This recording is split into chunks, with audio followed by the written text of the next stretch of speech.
నమస్తే, మీరు చూస్తున్న యువతరంగం, ఇది సమాజాంతరంగం. నేను మీ సిద్ధుగా. సినీ తారలు సమాజంలో సినిమాలు చేసి సినిమాల ద్వారా ఆదాయం పొందడమే కాకుండా సామాజిక సేవ కూడా చేస్తే ప్రజల మధ్యలో సుస్థిరంగా నిలిచిపోయేటువంటి అవకాశం ఉంది. ముఖ్యంగా విద్య, వైద్యం ఈ విషయాల్లో సినీ తారలు కనుక సాయం చేస్తే ప్రజలకు సాయం చేయడంలో వాళ్ళ మదిలో ఉండడమే కాకుండా నలుగురికి స్ఫూర్తిదాయకంగా కూడా వాళ్ళు ఉండేటువంటి అవకాశం ఉంది. ఇటీవల కాలంలో ఎప్సెట్ అనేటువంటి ఎగ్జామ్లో మొట్టమొదటి ర్యాంక్ సాధించినటువంటి ఋషిని ప్రముఖ కథానాయకుడు చిరంజీవి అభినందించినటువంటి విధానం సోషల్ మీడియాలో వైరల్గా మారిపోయింది. అమ్మాయి, నువ్వు మొదటి ర్యాంకు సాధించు, నీకేం కావాలనో నేను ఆ కళ నెరవేరుస్తా అని చెప్పి తల్లిదండ్రులు అన్నారు. ఆ అమ్మాయి, నాకు చిరంజీవిని గెలవడమే నా కళ అని చెప్తే, ఆ చిరంజీవిని కల్పించే బాధ్యత మాది, కానీ నువ్వు చదివి ర్యాంకు సాధించు చేయించు, అప్పుడు చిరంజీవిని తప్పకుండా కల్పిస్తామని చెప్పి తల్లిదండ్రులు ఆ విద్యార్థుల పట్ల ఒక హామీ ఇవ్వడం జరుగుతుంది.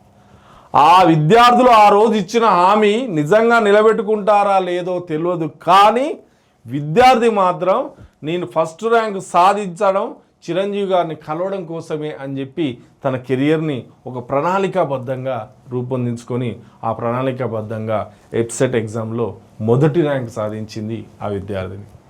మరి మొదటి ర్యాంక్ సాధించినటువంటి ఆ విద్యార్థికి చిరంజీవి కలపడం తల్లిదండ్రుల బాధ్యత కదా. అయితే ఆ విద్యార్థి మొదటి ర్యాంక్ సాధించినటువంటి సందర్భంగా నీ డ్రీమ్ ఏంటి అని అంటే తన కళ చిరంజీవి గారిని కలవడం అని చెప్పి ప్రకటించడంతో ఆ కళను తెలుసుకున్నటువంటి చిరంజీవి ఋషిని తీసుకొని రండి, నాకు కల్పించండి అని చెప్తే ఆ అమ్మాయి తల్లిదండ్రులు కలిసి వచ్చి చిరంజీవి ఇంటికి దగ్గర చిరంజీవిని కలిశారు.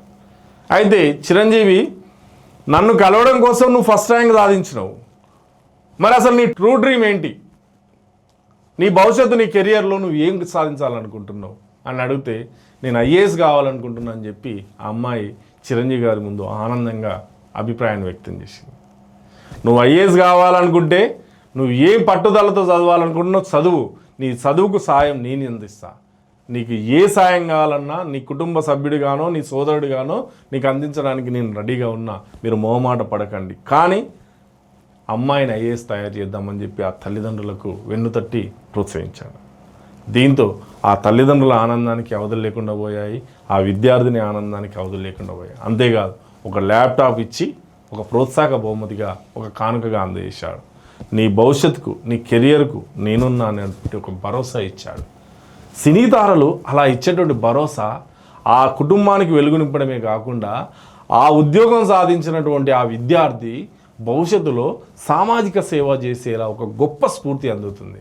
కాబట్టి ప్రతి సినీ తార ఎవరైనా సరే, విజయ్ తమిళనాడులో ఎంతోమంది విద్యార్థులకు వెన్నుతట్టి ప్రోత్సాహం అందించాడు, ఎంతోమంది విద్యార్థులకు వైద్యం అందించాడు, ఎంతోమంది పిల్లలకు వైద్యం అందించాడు. కాబట్టి ఇక్కడ చిరంజీవి అందించినటువంటి ప్రోత్సాహం కూడా మిగతా సినిమా హీరోలందరూ కూడా దాన్ని ఆదర్శంగా తీసుకొని ప్రతి ఒక్కరు కొందరు విద్యార్థులను చదివించడం, ప్రతి ఒక్కరు కొందరి చిన్నారులను కానీ లేకపోతే కొందరు రోగులకు కానీ వైద్య సాయం అందించినట్లయితే అది చాలా స్ఫూర్తిదాయకంగా ఉంటుంది.